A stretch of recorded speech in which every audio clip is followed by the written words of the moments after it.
Eu acho que é alguma coisa parecida. O nosso veículo físico, ele tem as suas regras, ele tem as suas necessidades.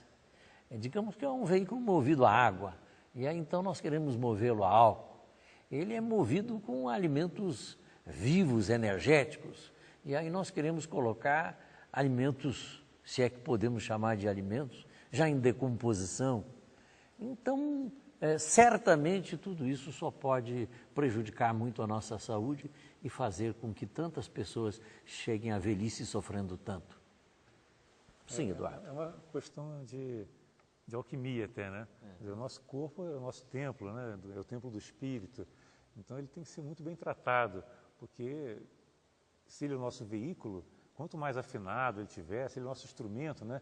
Se ele estiver bem afinado, o que nós vamos poder extrair dele em termos de qualidade de som, né? Em termos de resposta, é uma coisa muito mais plena, muito mais satisfatória. Então nós estamos falando também de qualidade de vida. Se nós maltratamos o corpo, à medida que nós vamos ficando mais velhos, à medida que os anos vão passando, os problemas vão se agravando, né? É que nem o carro que você falou, o carro vai ficando mais velho e vai começando a dar problema. Se você bota o combustível errado, se você não limpa o carro, bota ele em lugares inadequados, né? Não cuida bem da carcaça dele, ele vai se decompor mais rapidamente e isso, lógico, que vai trazer uma série de problemas, né? Até o ponto que você não vai conseguir nem andar mais com o carro, né? E tem pessoas que chegam ao ponto de tal deterioração do organismo, do físico, que não conseguem mais nem levantar da cama. Então nós temos que pensar não só no dia de hoje, mas também de todo um percurso na vida, né? Também no exemplo que nós queremos dar para os filhos, para os nossos semelhantes, à nossa volta.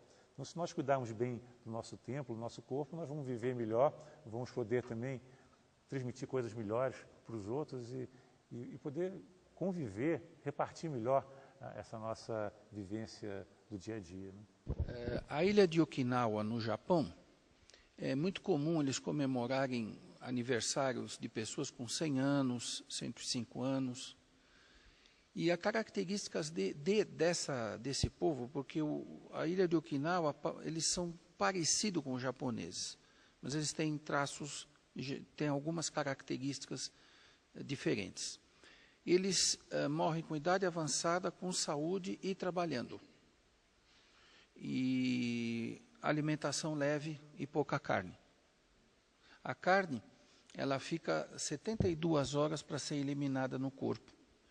Então, ela dá muita energia quando a pessoa come, que logo nos primeiros momentos, mas depois ela entope o intestino e rouba energia do organismo para ser eliminada. Então, se eu pegar um balde e abrir uma torneira, a água que sai das bordas do balde não é a água que está entrando. Muitas pessoas falam assim, o meu intestino é um relógio, só que eu estou eliminando coisas que comi há 3 dias atrás. E nesse tempo que eu comi a carne, eu demandei energia do meu próprio corpo. Para as pessoas que comem carne, meus conhecidos, eu falo, coma carne vermelha pelo menos de 3 a 4 dias, nunca coma todo dia, justamente para não congestionar o organismo. Então, essa característica, a ilha de Okinawa, eles estão muito ligados a uma yoga natural. Eles cultivam a saúde de uma forma que seguia o que a própria yoga na Índia faz, a administração das energias no corpo. Porque o problema do envelhecimento ele não seria grave se as pessoas não ficassem doentes. Você vê, se você pegar um carro de 1950 que está em ordem, ele é um carro antigo, mas ele não é velho. Um moço de 20 anos drogado, o organismo dele é mais velho do que uma pessoa de 70 anos de saúde normal. Então, a gente confunde idoso com velho. Não é assim. O ideal de todos nós é termos idade sem sermos velhos. É isso que a ilha de Okinawa faz através desse trabalho de cultivar a saúde e as energias.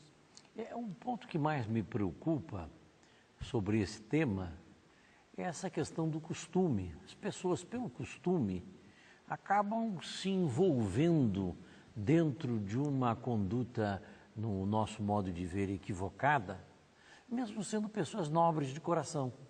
Mesmo sendo pessoas nobres de coração. E eu, para concluir, quero até contar uma pequena história da minha infância, mas que me chamou muito a atenção e foi assim, e tem sido um referencial. Eu tinha assim uns 10 anos de idade, mais ou menos por aí, e eu ia para minha casa e passando em frente a uma livraria, eu vi um livro que estava exposto com o título de Nosso Amor aos Animais.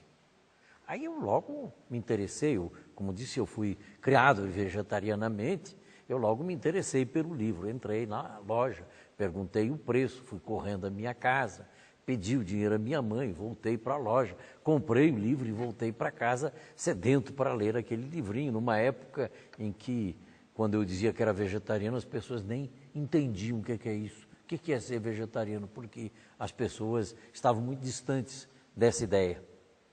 Mas então, eu cheguei em casa e eu me lembro isso como se fosse hoje. Abri o livrinho e pego assim o primeiro capítulo, os cabritinhos.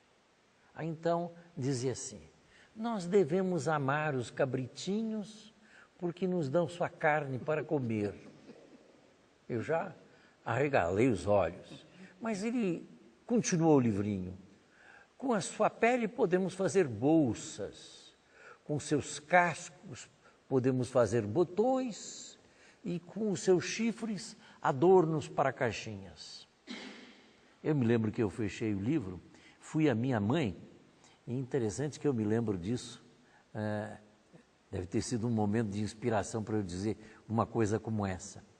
Mas eu disse assim à minha mãe, olha, foi uma senhora muito piedosa que escreveu o livro, mas ela não sabe o que é amor. Olha que interessante isso, uma senhora muito piedosa, quer dizer, ela se deu o trabalho de escrever um livrinho sobre o nosso amor aos animais. Portanto, era uma pessoa sensível, só uma pessoa sensível faria isso.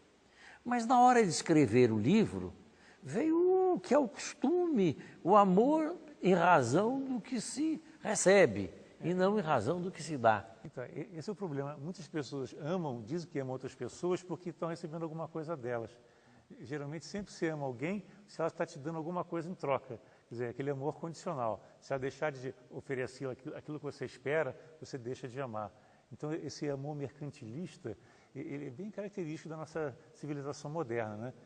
Existe uma troca e você espera que a pessoa reaja, se comporte de certa maneira. Na hora que ela reage, se comporta diferente, você já não ama mais porque você se enganou em relação àquela pessoa, ela não é mais aquela que você imaginava que era. Ela faltou com seus deveres, vamos dizer assim.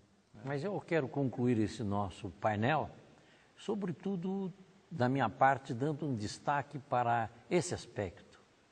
Milhões e milhões de pessoas são piedosas, mas envolvidas que estão dentro de um costume equivocado, no meu modo de ver, ou diria no nosso modo de ver, elas acabam sendo partícipes, agentes, passam a ser mandantes, porque elas são partícipes desse equívoco certamente brutal, que é o de nós matarmos os animais para nos alimentarmos com seus despojos.